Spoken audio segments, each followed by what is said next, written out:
Hello everyone, welcome to BT Extra. You'll be noticing that we'll be posting a lot of exclusive online content, stuff that we couldn't fit in the show. The show is busy, it's jam-packed, so you'll find new exclusive content online after BT Extra. And today we're at SAIT, and Chef Michael Decker joining us. We've been kind of talking about the harvest season, things to do with those vegetables in your garden that you like. What do you do with green tomatoes? What do you do with those beets? So some different ideas. So we made beet salsa.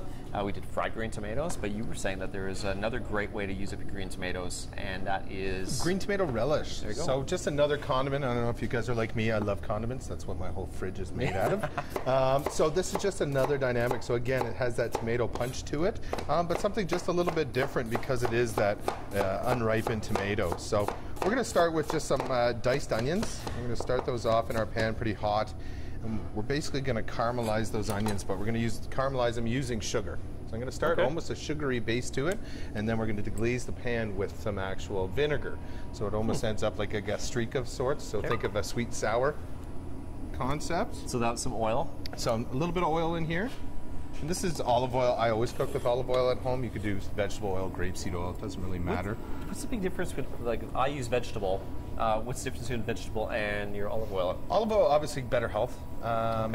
Advantages to it. Olive oil typically has about the same smoking point as vegetable oil, but overall flavor and health, it tastes better. Typically we'd like to use vegetable oils for higher heat, so when you're searing stuff or searing that steak, you want that vegetable oil so you get that higher smoking point to it. So we start off here, just sauteing. I'll let you do that if you want. Okay, I will stir this and you keep... And we're going to add in our sugar right to the mix from the start. Okay, so this is very different from what you typically saute those onions and let them evaporate. Yep. So this high heat, or? This at the moment, yeah, we're going to have it on the highest heat possible, so we're going to crank it right up, and they're going to reduce it down. So when we start to see that caramelized edges around from the sugar, that's when we're going to pull back the heat a little. Okay. But we always want to start with a hot pan. It's always easier to take away heat or take your pan off the heat versus adding it on at a later stage. You see that sugar already starting to bubble. Yeah, so we're going to just add more to it. More sugar. While you're doing that, I'm going to start with the tomatoes. Okay. It's so strange to mix sugar with onions. Isn't it? It seems wrong. But again, if we look at tomatoes, onions, they all really, at the end of the day, what happens when we caramelize the onion naturally? It gets sweet and delicious, right? So a lot of our vegetables really have underlying sweetnesses to them. So you're cutting up the green tomatoes there. Green tomato, and again, something like this, you don't have to be too picky in your cut either. If you want and you have a food processor at home, that's fine as well. You're doing fairly large chunks there, is it?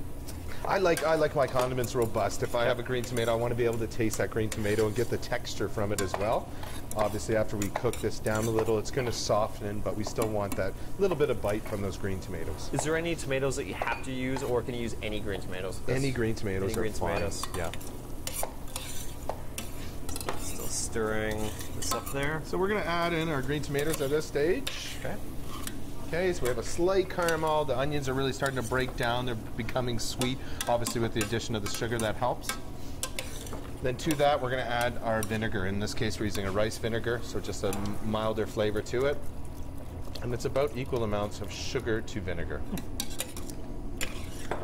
From here, I like things a little bit spicy, so we're going to add a little bit of chili flakes in here. You could have cayenne pepper, it could be Mariche pepper, anything of that nature. Okay. And then we're going to take this whole mixture and just reduce it right down until it's your typical relish or jam consistency. So this is still, there's fairly liquidy. How long do you think this would probably take? This is going to take another at least 10 minutes at a high boil. At that stage where you start to see less and less actual moisture in the pan, turn it down to a lower heat, take your time, and really bring it to that final stage of that jam consistency. So you get the thicker consistency, pour it out, I guess cool it, because you don't want to eat it hot. Exactly. Always cool it. I always like to cool on baking sheets at home. It just expedites the process. And then again into a sealed container in your fridge, and it'll last up to 2 weeks. Recommendation on what you would eat this with? Are we talking just salsa chips, or I see an excellent chuck burger, and just having it as a compliment on my chuck beef burger, I'd say. There you go. So more of a relish than salsa. It's absolutely, yeah. Or even with Thanksgiving coming up, it might be great for a little alternative side for the turkey. There you go. Lots of different ideas. Thank you, Chef. SAIT Culinary Campus. That's where we usually are today. We went to SAIT. Doing different things with the harvest, and so there you go. Now you know, not only do you make fried green tomatoes, you can also make fried green tomato relish. Not fried, green tomato relish. I guess you can fry. You can fry anything. There you go. See you guys next time.